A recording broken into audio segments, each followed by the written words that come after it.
Bonjour. Aujourd'hui, on plonge dans deux dossiers vraiment chauds qui agitent l'UFC. Ah oui, ça n'arrête pas en ce moment. Exactement. D'un côté, la retraite controversée de John Jones, Mhm. avec les déclarations de Dana White, et de l'autre, les ambitions un peu folles d'Ilia Topuria.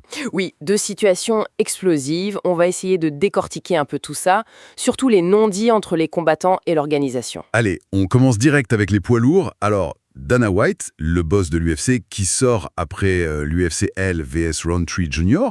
et qui annonce la retraite de John Jones. Mhm. Et du coup, Tom Aspinall deviendrait le champion incontesté. White a même ajouté qu'un combat d'unification, Jones contre Aspinall, était sur les rails. Oui, c'est ce qu'il a dit. Mais que Jones aurait changé d'avis, fait marche arrière. Sauf que, voilà, le hic, John Jones, lui, il réagit quasi immédiatement sur les réseaux sociaux. Bon, le message a été supprimé depuis, mais quand même. Ah oui, j'ai vu ça. Qu'est-ce qu'il disait exactement? Il nie en bloc que le combat était finalisé. Genre, si c'était signé, croyez-moi, je serais déjà en train de m'entraîner pour me battre. D'accord. Il a précisé, est-ce qu'on a commencé à négocier? Oui, mais ça n'a jamais été finalisé. Et il ajoutait même qu'on lui avait dit de ne rien dire. C'est fou, non? Complètement. Cette divergence, c'est énorme. Et Dana White, derrière, qui en remet une couche, très sec, ce n'est pas vrai. Je vous dis la vérité, croyez qui vous voulez. Donc, parole contre parole. Exactement.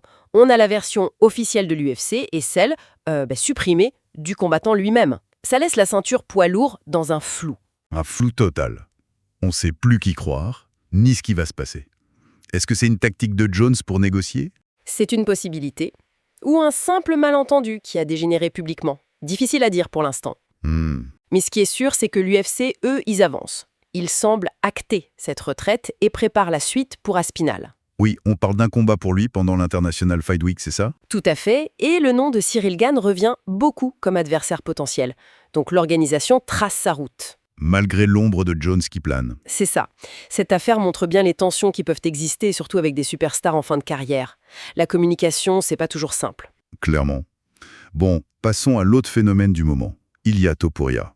Alors là, Ah, Topuria. Quelle performance à l'UFC 317. incroyable. Mettre KO Charles Oliveira, comme ça, au premier round, chapeau.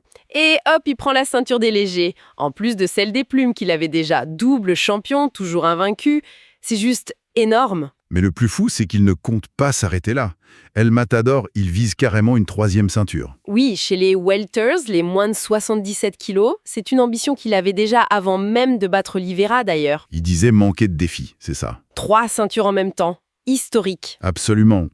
Personne n'a jamais fait ça à l'UFC.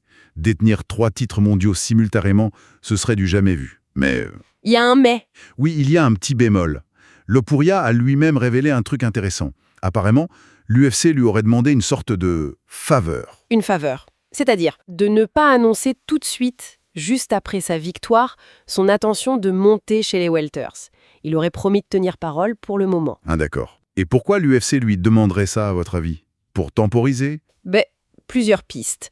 Peut-être qu'ils veulent d'abord qu'il défende ses titres actuels. Des combats de double champion, c'est très vendeur. Logique. Ou alors, c'est pour ne pas perturber tout de suite la catégorie welter. Jack Della Maddalena vient d'être sacré champion là-bas.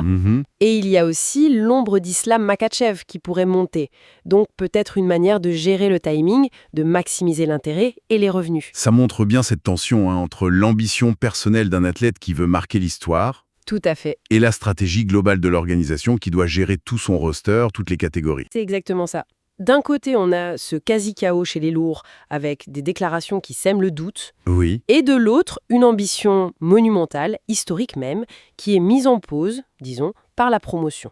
Donc, pour résumer, 2 situations vraiment à suivre de très près. Le feuilleton de John Jones, c'est clair, on n'a pas fini d'en entendre parler. Ah ça non, hein. Et puis l'ascension de Topuria. Voir quand et comment il pourra lancer cette quête de la 3e ceinture. Ça va être passionnant. Tout à fait. Et ça nous amène à une question un peu plus large finalement.